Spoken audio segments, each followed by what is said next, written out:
Planungsphase der Sanierung. Eine umfassende ganzheitliche Sanierung sollte auch die Möglichkeiten untersuchen, zusätzliche Wohn- und Nutzflächen zu schaffen.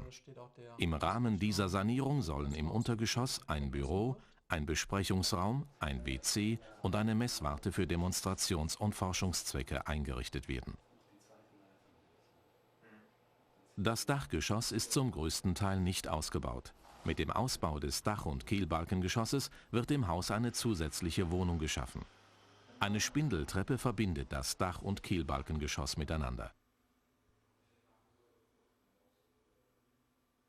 Wie hier zu sehen ist, sind praktisch zwei separate Eingänge, einmal für das Untergeschoss und für das Erdgeschoss und Obergeschoss und die kleine Garage noch nebenan.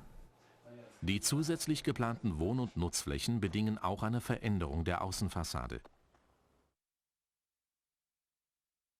Für die Dachgeschosswohnung sind zusätzliche Fenster erforderlich. Das Untergeschoss erhält einen separaten Eingang. Grundlage für die Durchführung der Sanierung sind die Bestandsaufnahme und die Bewertung. Sanierungsarbeiten sind mit einem hohen Material- und Kostenaufwand verbunden. Deshalb sollten die Planungsentscheidungen auf fachlichen Grundlagen basieren. Analysen der Bausubstanz bieten konkrete Hinweise für die Methoden der Bauausführung. Proben der Bausubstanz, die im Labor ausgewertet werden, und Feuchtigkeitsmessungen vor Ort geben Hinweise auf die erforderlichen Feuchteisolierungen und die Wahl der Baustoffe für die Sanierungsmaßnahmen.